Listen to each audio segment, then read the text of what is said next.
We're done. Oh, love is my choice, right? It's always our choice. So welcome again. Happy to see all of you here. Last week I talked about accessing the key, and I wore a tool belt. So if you weren't here, you missed me in my tool belt. And we had a lot of stuff in our tool belt, my tool belt. Because it was a reminder that each of you has access to a spiritual tool belt, a set of practices and methods to support your spiritual growth and awareness. I mean, you know that. And like a carpenter, they would never go on the job without their tool belt or without their tools, right? So we can actively use our spiritual tools in order to feel empowered and connected to this thing called life, with a capital L. I also talked a little bit about discipline, and everybody was like, oh, discipline. But it's not a punishment, it's training. And so we train ourselves in the discipline of metaphysics here. So just like a dancer or an athlete or a musician trains and has discipline to keep training. So we too want to be training ourselves and align with a higher truth. So how did it work for you this past week? Did you use your tools? Or at least were you aware that you weren't using them? Sometimes that's the way it is, and that's okay too. So my talk today is be one with life. Be one with life, with a capital L.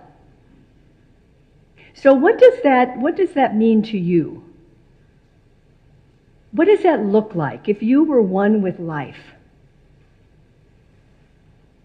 So just speak up. It sounds like being present in the moment. Being present in the moment. Harmony. Acceptance. Out in nature.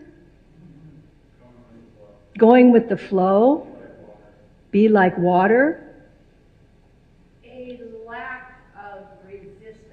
A lack of resistance. Because when we're not one with life, we're resisting it. Right. Great. Very good.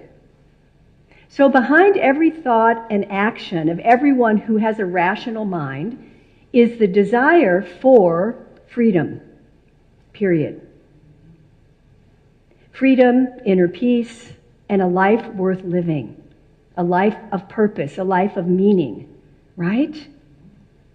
We all want that. A life of wholeness, a life of satisfaction. The irony is that world already exists. Oh, where? Where in my life does that exist? But if you're willing to use your inner vision, open to a greater good, and have faith to claim it, it's there. And I know some of you are going through some hard times right now. And that's why our practices and working with a practitioner is so important, because it helps to open us up to that reminder that all is okay, somehow. The great Rumi, the Persian poet, said, "The source is within you, and this whole world is springing up from it. The source is full, and its waters are ever flowing. Do not grieve. Drink your fill. Don't think it will ever run dry, this endless ocean." Oh, when I read that, it really opened my heart. And Ernest Holmes, the founder of the Science of Mind, often spoke about the unity of all life and our oneness with the divine. And he said we should feel that we are in the midst of an infinite creative power which desires to express itself through us. Through us. As I mentioned earlier, we just returned from Yosemite, where nature, what can you say? Nature is in absolute full glory. I mean, as I said, I've been there, 8 times or so. And just driving in, just so much. The powerful waterfalls, those granite rocks, El Capitan, people climbing up El Cap. You get your binoculars out and look at these little things up there on that wall. Wow. And I could feel deep in my soul that expansive awe of Mother Nature and my tiny little self in this vastness. What do I have to complain about? As that awareness of the universe deepens within us, we do begin to see through new eyes. And then everywhere we look, oh, the little ones have grown up. The little geeses. Everywhere we look, we find the principle of abundance. There's an abundance of geese out there. And in nature, it's so evident, abundance. So the ultimate payoff of understanding be one with life is, as I said, freedom. Because when we discover we are one with the universe, we can convert our infinite potential into form, shaping the substance of the life we want to live. The great infinite ocean of life, of abundance, is calling you. And today we're going to look at the idea of the art of abundance from the book that I'm going to be teaching in a couple weeks. And how this relates to this thing called life. You know, when you go out in nature, you really get a sense of abundance. I love going down to the river and seeing all the rocks and stones. You can't even count them. The blades of grass outside, you can't even count them. The sand at the beach, you can't even count them. What else in nature? The stars, the leaves, the cells in our body. Yeah. Nature is the greatest teacher of abundance. So in this book that we're doing, today I'm going to talk a little bit, those of you that are in the book study, you're basically going to hear about chapter 1. It's going to sound familiar. So Dennis Merritt Jones is the author, and he talks about this little great metaphor. He says, I am blessed to live in Florida on a waterway that opens to the Gulf of Mexico. Living on the water has afforded me many wonderful lessons relevant to the principle of abundance. What I have noticed is that on my waterway, all the neighbors' boats use the same water to float. The water does not support only certain privileged boats. No, such as those yachts. All the watercraft, whatever their size, from a kayak to a yacht, have equal rights and access to the same surface of water. You getting that? Mm-hmm. Such is the principle of abundance. Because it is an omnipresent principle, it does not affect only certain people. It affects us all because it is equally available to us all, irrespective of the size of our vessel. Of course, the size of our vessel is a metaphor for the expanse of our consciousness. Our belief system, the larger the boat, the larger our consciousness, the deeper it sits in the same water source with all other boats. It just has access to more of the water based on its size. Using the great infinite ocean as a metaphor for the universe allows us to discover not just our place in it, but our oneness with an unlimited source equally available to every one of us. Think about that. Wow. You were born into an infinite ocean of abundance. And you really are swimming in it, or in this case, you're floating in it. But you're not seeing it. Some of us. How does this information make you feel? Take a breath.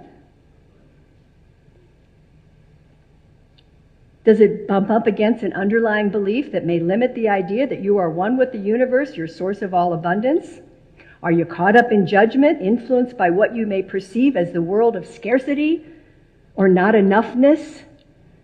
It is important to begin to pay attention to those feelings, because underneath the feelings are the beliefs that need to be called out, challenged, and perhaps changed. Awaken to your true abundance is a process that involves mindfully exploring your deepest beliefs, because abundance is your birthright. The question is, where does this truth live in you? Take a breath.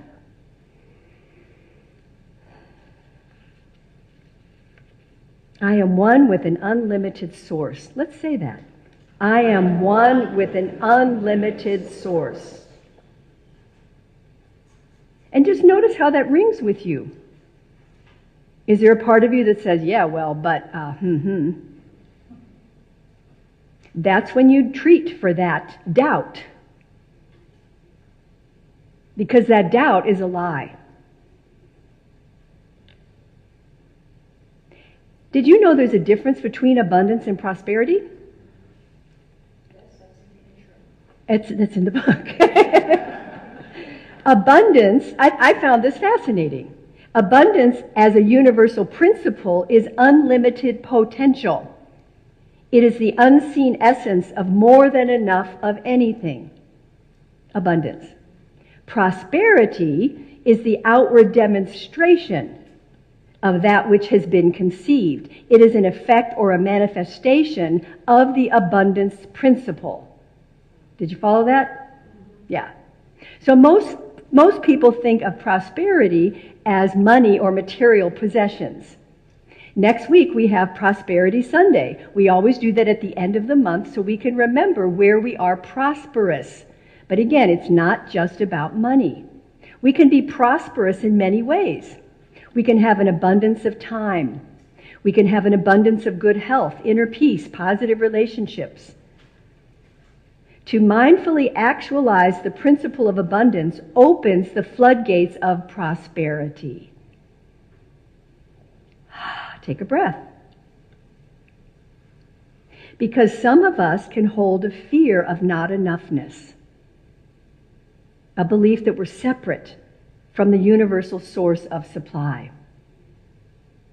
Yet in truth, it's impossible to be separated from the wholeness of a universe where everything is connected. We just get kind of screwed up. Yeah, we can believe we're separate, right? We can talk ourselves into feeling separate. Oh, well, I don't deserve that. I'm not worthy of that. There's not enough of that. We tell ourselves, maybe you don't. But we tell ourselves really strange things. So our work then is to remember who and where our supply comes from. Remember that you are one with the universe, the original and only source of abundance. You know the song, God is my source, God is my power, God gives me everything I need, right? So sing that if you forget. Sing a song. Sing along. That's why all the tools in our tool belt are so important. They call our wandering mind back. Does anybody ever have a wandering mind? I saw all of you have a wandering mind when those things went by. All of a sudden I noticed everybody's looking out the window. Like, what's so important out there? Well, the little baby geese are now bigger. So we call back our wandering mind with the truth that we have everything we need. But we have to claim it. I claim my abundance now. I claim my abundance now. Again, I claim my abundance now. And whatever that means to you, for everybody it's different. Your health, your finances, a relationship, a job, whatever it is. Claim it now.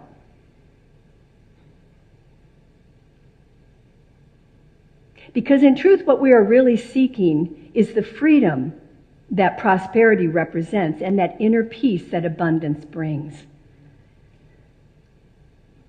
So fear, when we have fear about it, fear is just a belief in duality, a fear of not enoughness.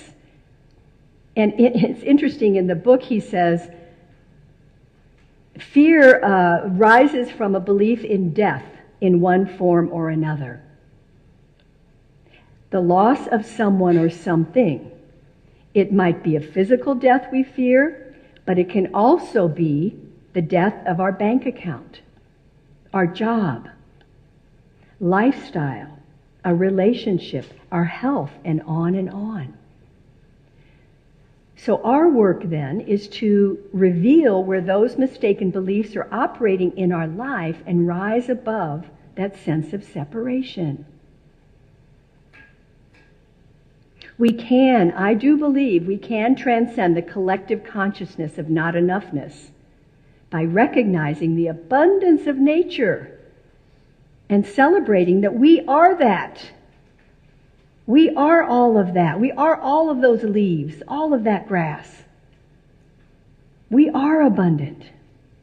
I am one with life. I was born in the great infinite ocean of abundance, and abundance is my birthright. Repeat after me. I am one with life. I am one with life. I was born in the great infinite ocean of abundance.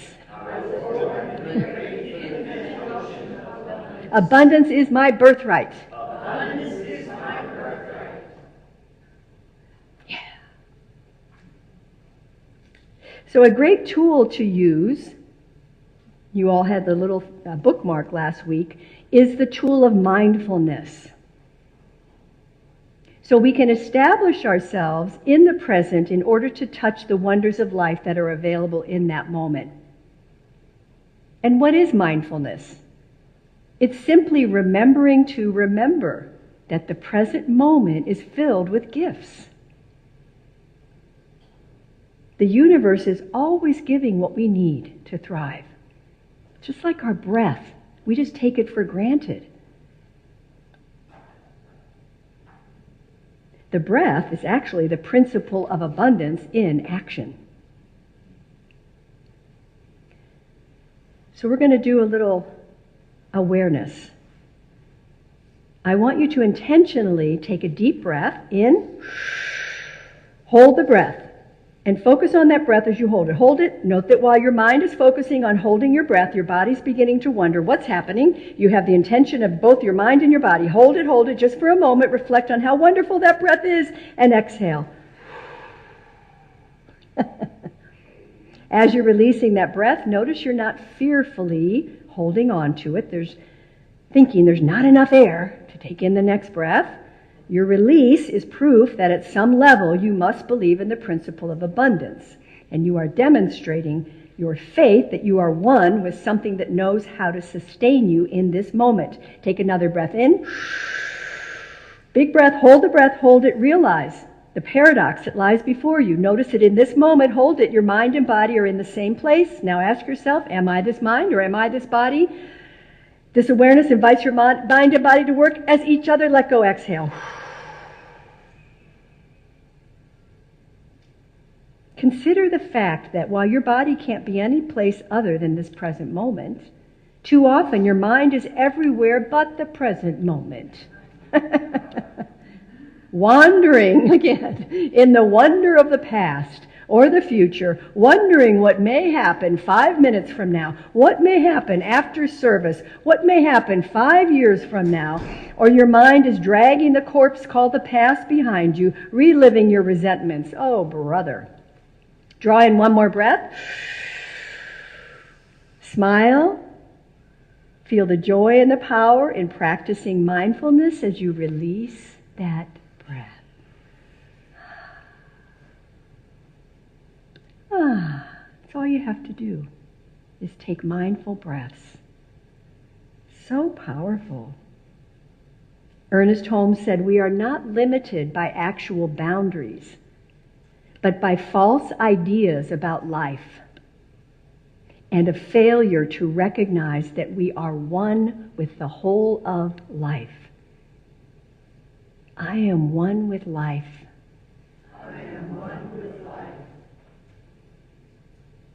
Turn to your neighbor and tell them you are one with life.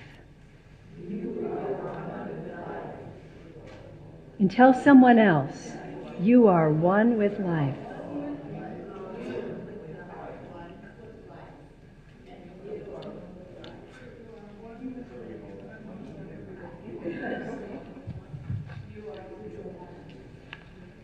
And just notice how that makes you feel.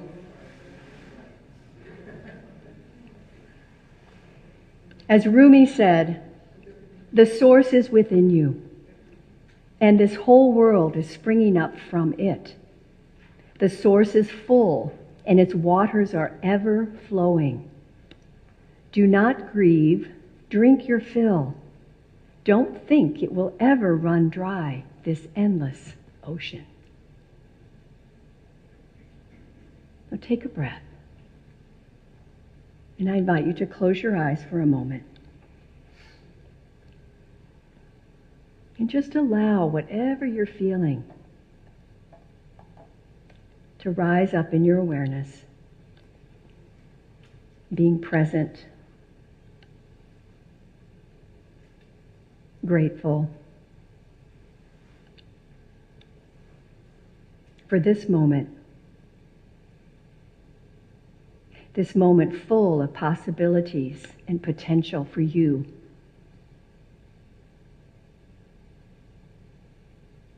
This moment open and receptive to something greater as you're willing to let go of the lesser and claim the greater. Whatever that is for you.